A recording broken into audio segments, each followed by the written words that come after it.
100 shirts for only $395. 20 shirts for only $100. Greenleaf Printing and Designs has stupendous signage, printed and embroidered apparel and promotional products for you. They're at 5526 Burkhart Road in Dayton and on the web at greenleafprinting.com. Good evening, ladies and gentlemen.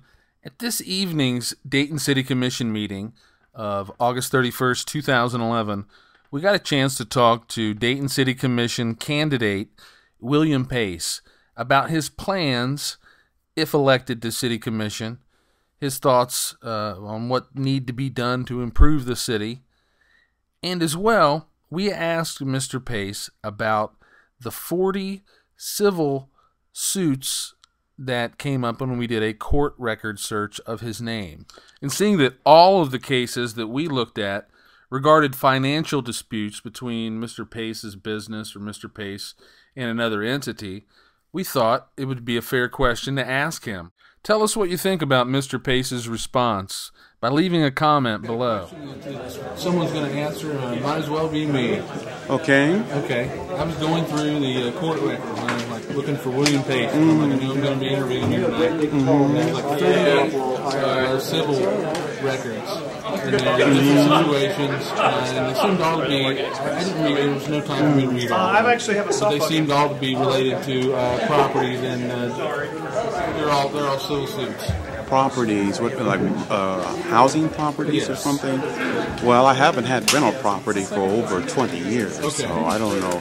You might have been looking at something back 2 decades ago. Okay. I've been told you had declared bankruptcy? I have not. Okay. No. Kate, are you going to Well, there's a lot of erroneous information out there. You know. Was there anything you had to say about any of your public court records? No, not really. I think if you look into most people's files, you'll probably find a lot in their records.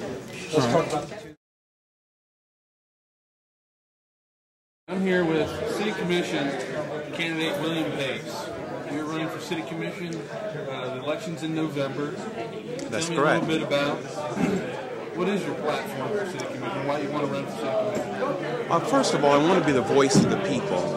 I think it's time to get back to serving the people of the city. I believe in servant leadership, and more than ever, we need to get back to listening to our citizens and to working on behalf of the citizens. If there's one piece of legislation that if you were elected commissioner tomorrow that you would like to see implemented as an ordinance or any kind of program, what would that be? I think we have to find a way to get our citizens back to work. That's number one.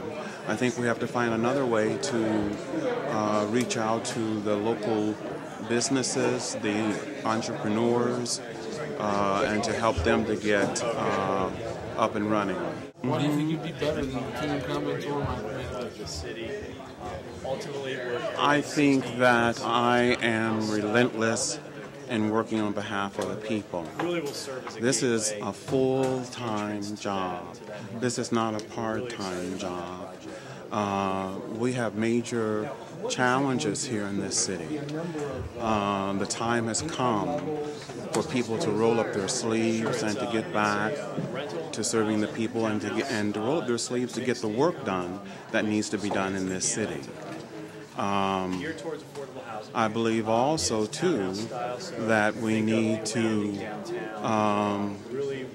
find ways to keep people in their homes. That's one of the biggest problems.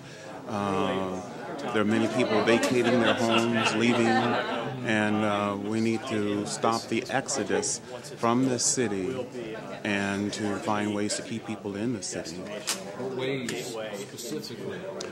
Specifically, I think we need to create. I would like to create. If we're talking about employment, I like to create various microfinancing ways to help business, especially entrepreneurs, to get into business. The problem we have now is we have a lot of business people who would like to be in business, but they just don't qualify for business loans. In other countries, what's really has been popular has been microfinancing, and I like this concept, I call it buying into Dayton, where people who have money can maybe send the money into a neutral source that would control the money. And they would get an interest on their money, a return on their money, whereas also people who need financial assistance, businesses would be able to to borrow money with an interest that they would have to pay back. So microfinancing is really big in other countries, and I think... I saw something at the beginning of the Iraq War. It just blew me away, and it still blows me away to this day, where the commands went into a city, and the U.S. Army was occupying it. And the first thing they did was build stalls in the downtown of the city for merchants to set up shops, like a farmer's market. Mm-hmm. Can you ever see the city? You know, I have a lot of business people, yes, and people wanting to get in business. They're always saying, you know, the city is all for business for some people. You know, they've been there with bad well, that has been a chronic... People, you know, that has been a chronic... Every little thing, you know, so is there a movement of certain people and businesses, well, they want it the way things are. They don't want to open things up and have competition. One of my slogans of my campaign is citizen-focused, business-friendly. I think the city has to become business-friendly. We have a reputation of not always being helpful to people who want to establish a business here. I was reading through the city ordinances the other night, and we actually have a hawk and peddler. And I'm like, hey, they have a transient vendor's license that you can pay $25 for in the state of Ohio. And if I want to go take a cooler of water to a crowd, I can sell. But I did have one time when someone was selling water. I was offering summer work in school. A policeman chased me off from the Fifth Third Field, showed him my license, transient vendor, and he said, yeah, it's a city code. Look, the city code. There's some strange codes in there regarding businesses. Well, yes, and we have to become business friendly. That is critical for the welfare of the city. We cannot afford to lose another business. We cannot afford to lose another citizen.